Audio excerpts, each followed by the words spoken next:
Thanks again to Creative Mornings for having me, and Nathan for that intro. I've never been called handsome before. No, I've been called handsome before, but not in the intro to speak. So that's a first. So again, a lot of firsts this morning. So thank you again for that. So let me just set up really quickly, get my script up because I'm a writer, and I always need to have this prepared. Okay. So as Nathan was saying, I am from Pittsburgh. Been here my entire life. I went to school in Buffalo at Canisius College. I was there for 4 years undergrad, a year grad, but I've been in Pittsburgh my whole life, and that's 39 years. So I guess if you do the math, that's 35 of them. And I've lived in Belmar Gardens, which is an area that's kind of in between Penn Hills and like the Lincoln, Leamington area. I lived in Lincoln, lived in Leamington, lived on Leamington, lived in Verona, lived in Penn Hills, Point Breeze. Shout out to Point Breeze. All right. Okay. All right. My first apartment as an adult was in Shadyside, which, you know, I did the whole first apartment as an adult thing. I had all white furniture, which is very impractical, which I learned after about a week. But so Shadyside, Manchester, and now living in Mexican War Street, so on the north side. But when Pittsburghers ask me where I'm from, I tell them East Liberty. Because from my parents moved to East Lib when I was 9, and we lived there until I was, I think, 17. And I consider myself, that's where I'm from. And I'm from East Liberty back when it was East Lib and not East Side or whatever it's called now. Like back before it was the Portlandia with pierogies that is basically turning into right now. You know, I grew up on a 700 block of Mellon Street, which is about a half mile, maybe a 3/4 of a mile from here. And at least the East Liberty I grew up in was in East Liberty where, you know, on my block, the only white people I saw were cops and people actually filming the show Cops. If you remember back then, Cops was in Pittsburgh a lot. Like every 4th episode, they were in Pittsburgh. And you would see them like on Negley Avenue and on North Euclid and Mellon and Highland. And so for an entire summer, and this is the first time I've admitted this out loud, for an entire summer, I think I was 12, I was stalking police officers on my BMX bike to try to get some screen time on Cops. So just imagine just the absurdity of a black kid chasing the cops. And that was me. And you know, fortunately, I'm still alive, which means I didn't actually meet any of them. Sorry, I shouldn't have told that joke this early.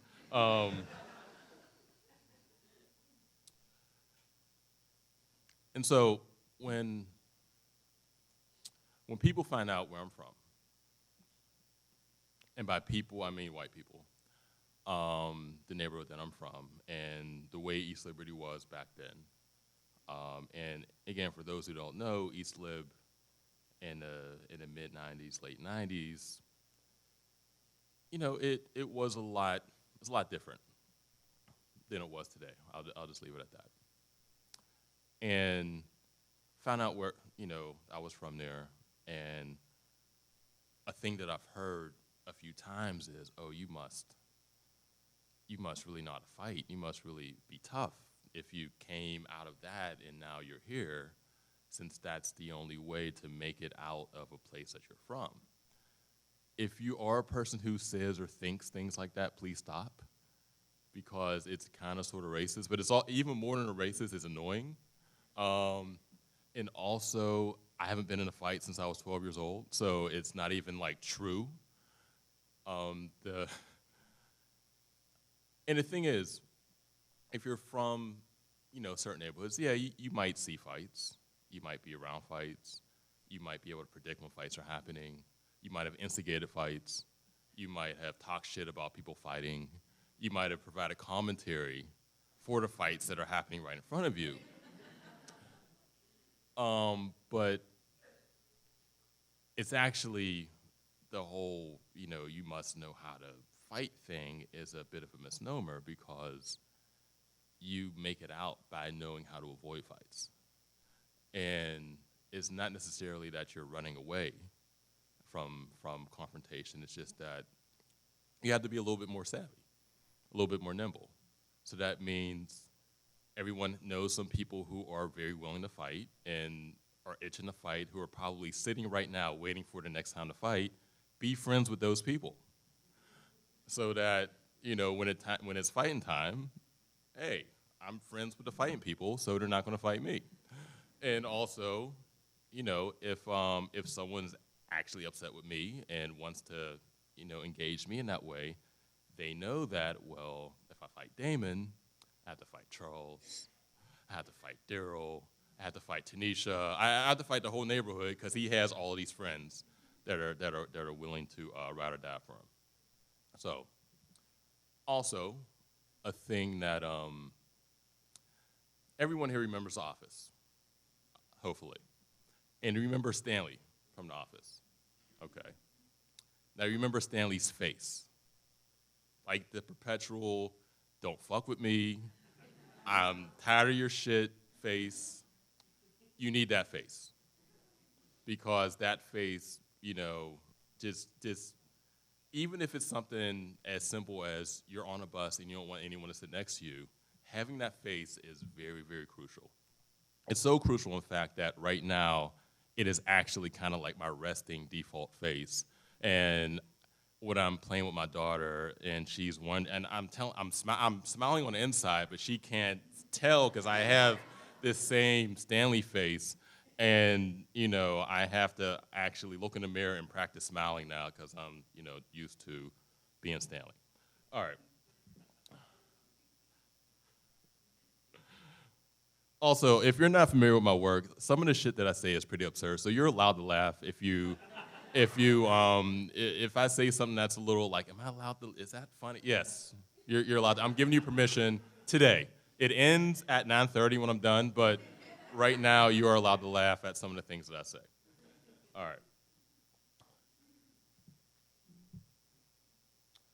And also, and I guess this gets to the point of today's conversation, is that if you are from where I'm from, particularly if you're a black male, a straight black male, where I'm from, it's assumed that you have game. And game in this context is basically just a way to encapsulate a series of behaviors that allow young men to interact with women and get phone numbers, get dates, just get whatever that you want to get from that woman. So if a guy has game, that means he's good with girls. He has maybe he doesn't have a lot of girlfriends, but it's not that hard for him to meet someone, to talk to her, and to convince her to give him her phone number. And if you were back in East Liberty 20 years ago, and this is before whatever the fuck that exists across the street from Target, I don't even know what that is. There used to be, the busway is still there, but the busway was bigger, where you could actually wait for the buses there. It was just a big nexus of buses. And if you were there around 2:30 or 3 o'clock on a weekday, you would see dozens, sometimes hundreds of kids out there, interacting, talking shit, talking about each other, meeting up with their friends, posting up. And that was almost like a game, like speed dating. where if you saw a girl that you liked, you knew that you maybe had 45 seconds between the time she got off the 89B or the 89A and was trying to transfer to the 94B, and you saw the bus coming, so you had to hurry up, you had to say something quickly so that she gave you her number. And this is back when people had to write down numbers, so this had to be really, really, really quick. So your game had to be really, really tight in order to do this. And so you would see that happening. And unfortunately, I did not have any game. And for a person, again, growing up where I grew up, having no game is like having no tongue or like having no teeth. Just being like this tongueless, toothless little nigga trying to, navigate the community and just failing at it, because what would happen is I would get so anxious and so nervous around girls that I liked that I would just clam up. And I would get just it was almost like I would just suppress whatever personality I had and just try to find a way to swallow it. And it would just come out in like these it's almost like if you're constipated and like you like sit on the toilet and like something comes out and it doesn't really relieve any pressure. Just like, what is that? Did I just shit out a gummy bear? What the fuck is that just happened? So that was me shitting out these gummy bears at 12. Like, okay, I'm gonna tell a story. So there was this girl that lived on my block. We lived in row houses on Mellon Street, and she lived 2 doors down from us. Her name was Shakira, I think, and that's not even her fake name. She could be here. I could have thought of a fake name, but I didn't. And I liked her. And in hindsight, she actually did like me, now that I look back and think about all the times that she would just be around and be available. But she was like really pretty, and she was like a year older than me, so I just assumed that she didn't like me, or didn't like me the way I liked her. So I remember one day, I'm walking home, and she is sitting on her stoop, and I'm like telling myself, this is gonna be it. I'm gonna talk to her. I'm gonna get her number. We're gonna play Nintendo together. We're gonna go to like Showcase Cinema to watch Above the Rim. Like I had like this whole like fantasy. We're gonna go to Red Lobster. I had this whole thing in mind. So I walked past her. Hi, Shakira, how you doing? This is Shakira. Hi. I'm not going to do it with that voice. Hi, Damon. This is Shakira. How are you doing? I'm good. I'm just hanging out. Okay. Do you want some cookies? Okay, I would like cookies. So I went home. My mom made cookies the day before. I got a plate.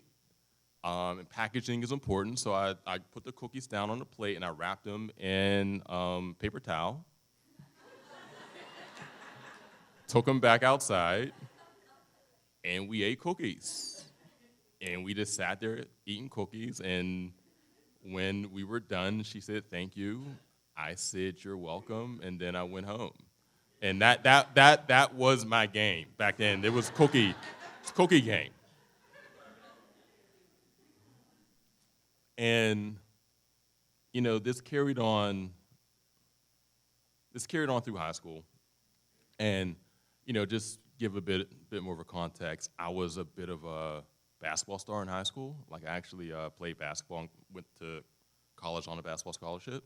And so that didn't really that didn't really do a whole lot to kind of quell that anxiety and that, I guess, that self-consciousness or whatever.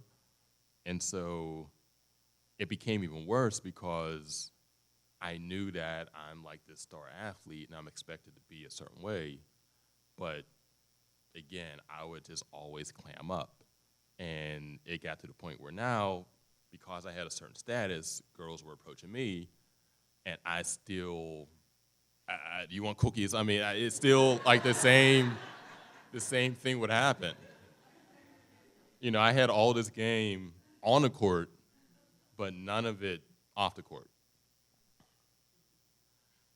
Eventually, you know, as I got older, I got more confident around girls, and I recognized, and eventually women, once I was that age, and just realized that, you know, that game was about being confident and being assertive, and not necessarily being worried about rejection or not thinking about it while you're engaged in the act, you know. And I have all the game in the world now. Like again, I could talk. I don't get nervous. I have all that, but I'm married now, so it's like useless.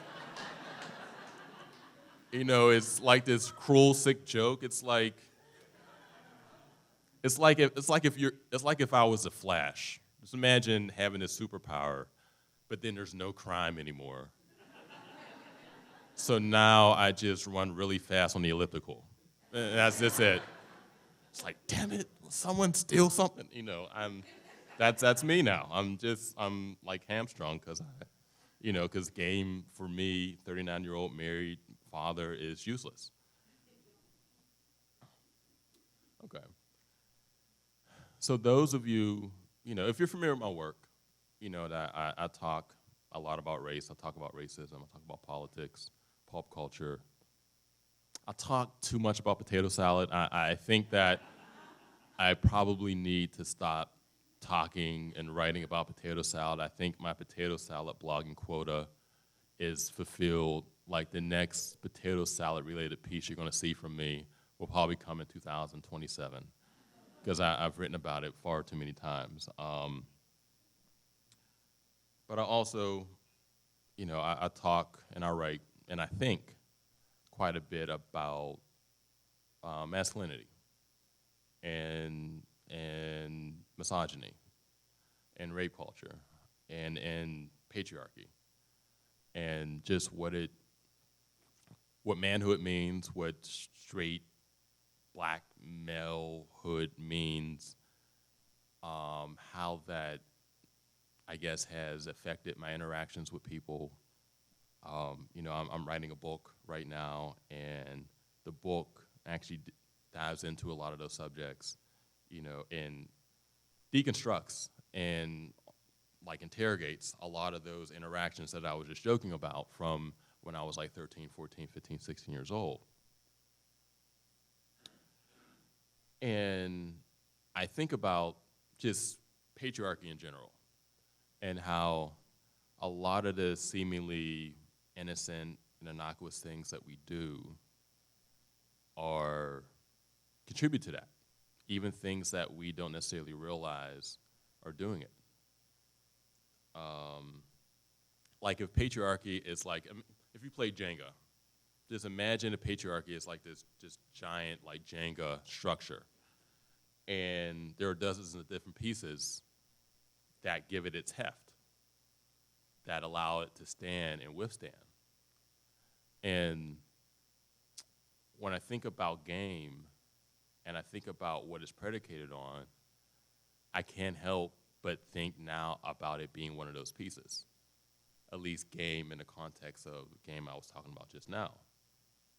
Because it's dependent on the idea that girls and women are like these impenetrable fortresses that, you know, are mysterious and, you know, have their guards up. And if you are a guy with game, then what you're able to do is somehow, you know, subvert those forces, somehow get underneath or somehow, you know, convince her to release or to put her defenses down, put her gate down, drain her moat, or whatever. That's a weird, really weird imagery right there, mode training. And that's if you, and that's like if you are, I guess, a gentleman. If you're not a gentleman, then women are these like silly and stupid, like just immature little bitches. And they're basically like bike locks that if you have a bobby pin, you might be able to break. And when game is predicated on this interaction between men and women, on this transactional interaction, and if you're a person who is obsessed with having game, obsessed with, figuring out how to break the lock, how to get in there, how to convince her to do these things that she might want to do or whatever, but you're not really concerned with that, it doesn't necessarily build empathy.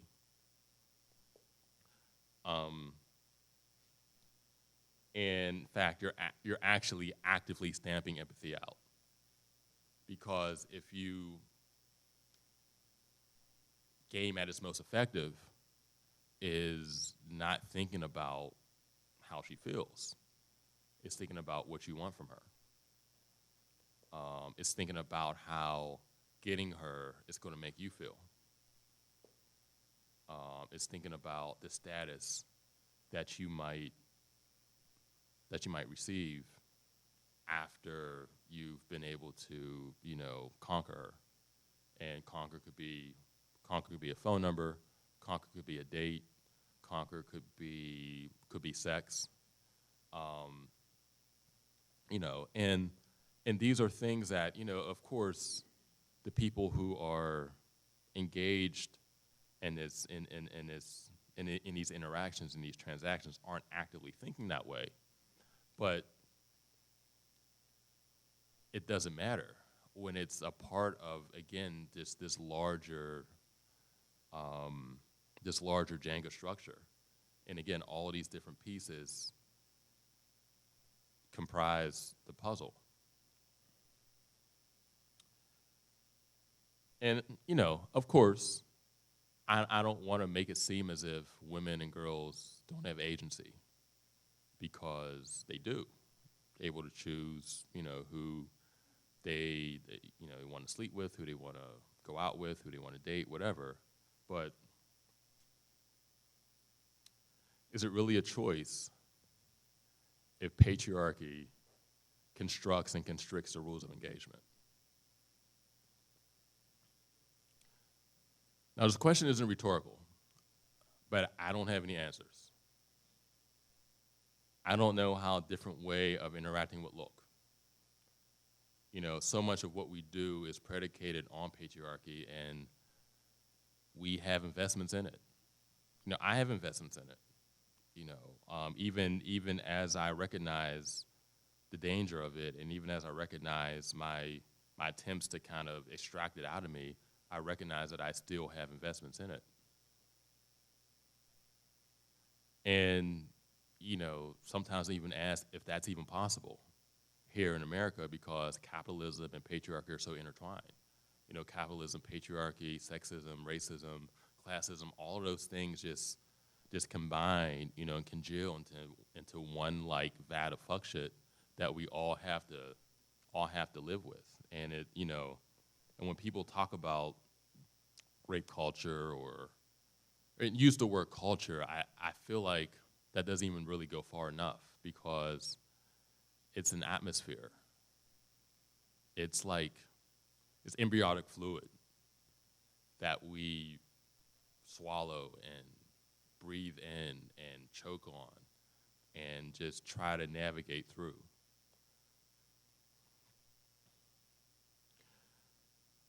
But, life isn't an episode of Law and Order where, Sam asks the questions. I said Sam Waterston, but what's his name on the show? Whatever his name on the show, but where Sam Waterston asks the questions and we already know the answers. But just because you don't know the answers to these questions doesn't mean you shouldn't ask them. Because again, I don't know. I don't know how a different way of interacting would look. I don't know how a different way of living would look. And I don't have answers. But I do have chocolate chip cookies. So if anyone wants some, let me know. Thank you. Also, I don't have any cookies. I was just saying that